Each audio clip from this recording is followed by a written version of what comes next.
Hello hi నమస్తే. మా space cinema లోకం మూవీ రివ్యూస్కి స్వాగతం సుస్వాగతం. ఈరోజు మరో అద్భుతమైన చిత్రంతో మీ ముందుకి. చక్కటి నటన చాతుర్యం కలిగినటువంటి రెండు భాషల్లో ప్రముఖంగా ఉన్నటువంటి నటులు వాళ్లే స్వయంగా నిర్మించి తీసుకొచ్చినటువంటి సినిమా కాంత ఏ విధంగా ఉందో చూద్దాం. మలయాళ సినిమాల్లో యువ నటుడుగా ఎంతో గొప్ప పేరు తెచ్చుకొని తెలుగు చలనచిత్రంలో కూడా రెట్రో ఫిల్మ్ అయినటువంటి సావిత్రితో అడుగుపెట్టినటువంటి దుల్కర్ సల్మాన్, బాహుబలిలో అద్భుతమైన నటనా చాతుర్యం చూపించినటువంటి రానా దగ్గుబాటి స్వయంగా నటిస్తూ నిర్మించినటువంటి ఈ సినిమా ప్రేక్షకుల్ని మెప్పించిందా? రెట్రో యాక్టర్స్గా అద్భుతమైన యాక్టింగ్ ఆల్రెడీ నిరూపించుకున్నటువంటి వీళ్ళు ఈరోజు ఈ సినిమాని ఏ విధంగా ప్రేక్షకుల మదిని గెలిచారో లేదో చూసుకుందాం. ముందుగా చిత్ర తారాగణాన్ని కానీ చూసుకుంటే నటీనటులు దుల్కర్ సల్మాన్, సముద్రకని, భాగ్యశ్రీ బోర్సే, రానా దగ్గుబాటి. సంగీతం Jaanu Chandar, cinematography Dani Sanchez Lopez, editing Llewellyn అందోజ్, నిర్మాత రానా, దుల్కర్, ప్రశాంత్ పోట్లూరి, జోమ్ వర్గీస్. రచనా దర్శకత్వం సెల్వమణి సెల్వరాజ్. మరి నవంబర్ 14న విడుదలై అన్ని ద్విభాషా చిత్రంగా అన్ని ప్రాంతాల్లో ప్రముఖంగా రిలీజ్ అయినటువంటి ఈ సినిమా ఏ విధంగా ఉందో చూద్దాం. ఒక పీరియాడిక్ రెట్రో సినిమాగా జోరు కొనసాగిస్తున్న కాలం ఇది. దుల్కర్ సల్మాన్ ఈ తరహా కథలకు కేర్ ఆఫ్గా నిలుస్తారు. ఆల్రెడీ అద్భుతమైన విజయాన్ని చూసినటువంటి సావిత్రి సినిమాలో జమినీ గణేషన్గా నటించి మెప్పించినటువంటి దుల్కర్ సల్మాన్ కాంతాలో మరోసారి అటువంటి ప్రయత్నమే చేశారని చెప్పచ్చు. ఈ కథకి సంబంధించి తమిళనాడులో వివాదాలు కూడా చోటు చేసుకున్నాయి. మరి తమిళనాడులో ఈ సినిమా రిలీజ్ చేయడానికే ఇబ్బందులకు ఎదుర్కొ చేసినటువంటి ఒక సినిమాలోనే సినిమా పూర్తిగా నిర్మించి విడుదల చేయడానికి ఇబ్బందులు పడినటువంటి ఈ సినిమా మరి థియేటర్లో విడుదలై జనాల్ని మెప్పించిందా లేక చతికిలపడిందా అనేది ఇప్పుడు చూసుకుందాం. కాంతా సినిమానికి వస్తే తమిళనాడులో ఒక ప్రముఖమైన యాక్టర్ కథకి సంబంధించినటువంటి చిత్రంగా దీన్ని చెప్పడంతో వాళ్ళ మనవాళ్ళు కోర్టులో కేసేసి ఈ సినిమాని రిలీజ్ని నిలుపుదల చేయాలని చెప్పేసి ఒకవైపు ప్రయత్నం చేస్తుంటే బలమైన ప్రచారంతో ప్రేక్షకులకు ముందుకు వచ్చింది ఈ సినిమా. అలాంటి ఈ సినిమా వినోదాన్ని పంచిందా లేదా అని చూసుకుందాం. ఇక కథ విషయానికి వస్తే అయ్యా అని సముద్రకని ఓ ప్రముఖ దర్శకుడిగా తన తల్లి జీవితం ఆధారంగా శాంత అనే చిత్రాన్ని తెరకెక్కించాలనుకుంటాడు.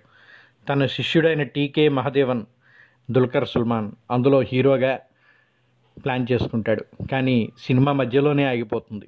కొన్నాళ్ళ తర్వాత మళ్ళీ ప్రారంభం అవుతుంది. ఈసారి కూడా హీరో మహాదేవనే.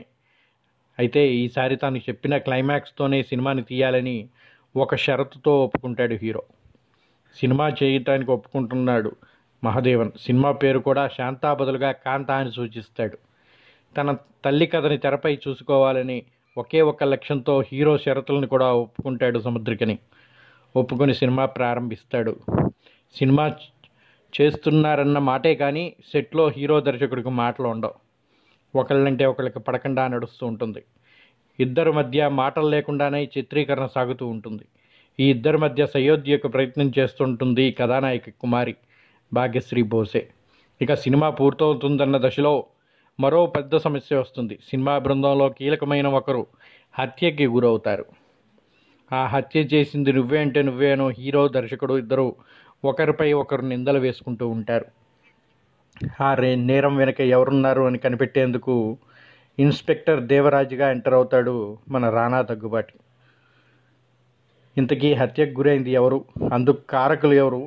గురు శిష్యుల మధ్య సంబంధాలు అంతగా చెడేందుకు దారితీసిన పరిస్థితులు ఏంటి? ఈ సినిమాని పూర్తి చేయగలిగారా లేదా అనే విషయాలు ఈ సినిమాలో మనం చూడవలసి ఉంటుంది. ఈ సినిమా విషయానికి వస్తే 1950 నాటి కథ బ్యాక్డ్రాప్లో సాగుతూ ఉంటుంది. ఓ డైరెక్టర్ ఓ అనాథను తీసుకొచ్చి స్టార్ని చేశాక ఆ తర్వాత వారిద్దరి మధ్య జరిగిన పలు సంఘటనలతో వారిద్దరి మధ్య దూరం పెరుగుతుంది. వారిద్దరి ఈగో అహంకారంతో ఎలాంటి సంఘటనలు చేసుకున్నాయి, వీరిద్దరి మధ్య హీరోయిన్ ఎలా నలిగింది, అలాగే కథ ముగింపులో వచ్చే ట్విస్ట్ వంటి అంశాలను కూడా సినిమాకి ప్లస్ అయ్యే పోలీస్ ఆఫీసర్గా రానా తన డైలాగ్స్తో ఆకట్టుకుంటాడు. మిగిలిన నటీనటులు పర్ఫార్మెన్స్ విషయానికి వస్తే ఈ సినిమాలో హీరోగా నటించిన దుల్కర్ సల్మాన్తో సమానంగా అద్భుతంగా పోటీపడి నటించాడు సముద్రకని. కీలక సన్నివేశాల్లో తన రియలిస్టిక్ యాక్టింగ్తో దుల్కర్ చాలా బాగా ఆకట్టుకున్నాడు. ముఖ్యంగా సెకండ్ హాఫ్లో సాగే కొన్ని విచారణ సన్నివేశాలు, అలాగే ప్రీ క్లైమాక్స్లో వచ్చే కీలక సీన్స్లో కూడా దుల్కర్ నటన చాలా బాగుంది. ఈ సినిమాలో హీరోయిన్గా నటించిన భాగ్యశ్రీ బోర్షే కూడా తన నటనతో ఆకట్టుకుంది. తన పర్ఫార్మెన్స్తో ఆమె మెప్పించింది. అలా రానా మరియు మిగిలిన నటీనటులు కూడా తమ పాత్రలో మెప్పించారు. ముఖ్యంగా రెట్రో ఫిల్మ్గా వస్తున్నటువంటి ఈ సినిమా 1950లో నటులు ఎలా ఉండేవాళ్ళు, సినిమా కోసం యాక్టింగ్ చేస్తున్నట్లు తమ నటనతో అందరూ బాగా నటించారు. అంతా బాగానే అనిపించినట్టుగా ఉన్నప్పటికీ సినిమా కేవలం ఒక వర్గం ప్రేక్షకులనే కనెక్ట్ అవుతుందని చెప్పచ్చు. రెగ్యులర్ కమర్షియల్ ఎలిమెంట్స్కి దూరంగా సాగిన ఈ సినిమా మిగిలిన ప్రేక్షకులకి ఎంతవరకు కనెక్ట్ అవుతుంది అనేది డౌటే. చాలా లాజికల్ పాయింట్స్ని పర్ఫెక్ట్గా రివీల్ చేసిన డైరెక్టర్ కొన్నింటిని మాత్రం ఇండైరెక్ట్గా చాలా సింపుల్గా చూపించి వదిలేశాడు. అలాగే కీలకమైన సన్నివేశాలని బాగా రాసుకున్నప్పటికీ మిగిలిన సన్నివేశాల్లో ప్రధానంగా సెకండ్ హాఫ్ మధ్యలో వచ్చే కొన్ని సీన్స్ని ఇంకా ఆసక్తికరంగా మలిచి ఉంటే బాగుండేది. దీనికి తోడు ఈ కాంతా సినిమా స్క్రీన్ ప్లే కూడా చాలా రెగ్యులర్గా రొటీన్గా సాగింది. సినిమా చూస్తున్నంతసేపు తర్వాత ఏం జరుగుతుంది, మహదేవన్ పాత్రకు అయ్యా పాత్రకు మధ్య ఏం జరుగుతుంది, ఏం జరగబోతుంది అనే ఉత్కంఠ ప్రేక్షకులను బాగానే కలిగించిన అదే పాయింట్ చుట్టూ కథని సాగదీయడంతో సినిమాలో కొన్ని చోట్ల ఇంట్రెస్ట్ మిస్ అయింది. అద్భుతమైన నటనతో ప్రేక్షకుల్ని మెప్పించగలిగే రానాని ఈ సినిమాలో అంతగా వాడుకోలేదని చెప్పచ్చు. సాగదీత ధోరణితో సాగినటువంటి ఇన్వెస్టిగేషన్ సిఐడి సీరియల్లాగా అనిపిస్తూ ఉంటుంది. సినీ నేపథ్యంలో తెరకెక్కే కథలు అరుదు. అలాంటి మరో చిత్రమే కాంతా. తెరపైన మనం చూస్తున్న సినిమాలు ఎంతగా రక్తి కట్టుతుంటాయో అవి రూపొందించడం వెనక చోటు చేసుకునే సంఘటనలు అంతకు మించి ఆసక్తిని రేకెత్తిస్తూ ఉంటాయి. వాటిని పరిశ్రమ కథలుగా చెప్పుకుంటూ ఉంటాయి. అలాంటి కొన్ని కథల్ని గుర్తు చేస్తూ సినిమానే ఇది. ఈ రంగంలో నిష్ణాతులైన ఇద్దరు వ్యక్తులు తమ కళాత్మక ప్రతిభని బయటపెట్టే క్రమంలో ఏర్పడిన సంఘర్షణ చుట్టూ ఈ కథని మలిచాడు దర్శకుడు. సినిమా కళలోని సృజనాత్మక వైరుధ్యాలతో పాటు ఇద్దరు వ్యక్తుల్లో ఆహాన్ని నాటకీయంగా తెరపై ఆవిష్కరించిన తీరు మెప్పిస్తుంది. ప్రథమార్థం సినిమా చుట్టూనే సాగుతుంది. అది కూడా 1950 నాటి సినీ ప్రపంచం. ఆగిపోయిన సినిమాని పునఃప్రారంభం నుంచి అసలు కథ మొదలవుతూ ఉంది. నాటి కాలాన్ని మళ్ళీ కళ్ళ ముందుకు తీసుకొచ్చినట్టు విజువల్స్, తార అభినయం కారణంగా కొన్ని నిమిషాల్లోనే కళా ప్రపంచంలోకి లీనమైపోతాడు ప్రేక్షకుడు. సినీ స్వర్ణ యుగంలో ఉన్నామనే అనుభూతికి గురవుతాం. ఒక పక్క సినిమా సెట్లో వాతావరణాన్ని, నటీనటుల పాత్రలో లీనమై నటించే తీరుని కళ్ళకు కడుతూ, మరోవైపు గురు శిష్యుల బంధంతో పాటు నాయకుల మధ్య ప్రేమ కథని ఆవిష్కరిస్తుంది ఈ సినిమా, పరుగులు పెడుతుంది. అయితే చిత్రీకరణ నేపథ్యంలో సాగే సన్నివేశాలు ఆ కథతో లీనమైతే తప్ప ప్రేక్షకులు ఆస్వాదించలేరు. దర్శకుడు, హీరో పోటీ పడుతూ చేసే సన్నివేశాలు సినిమాకి హైలైట్. హత్యతో కథ మలుపు తిరుగుతుంది. అప్పటి నుంచి ద్వితీయార్థం ఆ హత్య కేసు పరిశోధన చుట్టూనే సాగుతుంది. అప్పటిదాకా కథ ఒక రకమైన అనుభూతిని పంచగా ఆ తర్వాత కథేమో ఒక ఇన్వెస్టిగేషన్ థ్రిల్లర్ సినిమాగా మారుతుంది. చూస్తున్న అనుభూతిని పంచుతుంది. రానా దగ్గుబాటి రాకతో సన్నివేశాలు సందడి పెరిగినా ఆయన చేసే నేర పరిశోధన సాగదీతగా అనిపిస్తుంది. పతాక సన్నివేశాలకు సినిమా గాడిని పడుతుంది. హత్య ఎవరు చేశారు, ఎందుకు చేయాల్సి వచ్చిందనే కారణాలతో కూడిన సన్నివేశాలు కథలో ఒక గొప్ప మలుపును సూచిస్తాయి. ఎవరెలా చేశారంటే, నట చక్రవర్తి మహాదేవన్ పాత్రలో దుల్కర్ సల్మాన్ జీవించారు. స్వర్ణయుగం నాటి హీరోగా ఆయన కనిపించిన తీరు చాలా సహజంగా ఉంది. అయ్యా పాత్రలో సముద్రకని నటన గుర్తుండిపోతుంది. రెండు కోణాల్లో సాగే పాత్రలో ఆయన రాజీ పడని ఓ దర్శకుడిగా ఆద్యంతం పాత్రపై ప్రభావం చూపించాడు. ద్వితీయార్థం సినిమాకి రానా దగ్గుబాటి నటన ప్రధాన ఆకర్షణని చెప్పాలి. అయితే ఈ సినిమాలో అన్ని పాత్రలు ఇది పీరియాడిక్ సినిమా అని గుర్తు చేసినా రానా మాత్రం అన్ని సినిమాల్లాగే ఇందులో కూడా కనిపించాడు. కథానాయికగా కుమారి పాత్రలో భాగ్యశ్రీ బోర్సే అభినయం ఆకట్టుకుంటుంది. తనకు వచ్చిన మంచి అవకాశాన్ని పూర్తి స్థాయిలో సద్వినియోగం చేసుకుంది.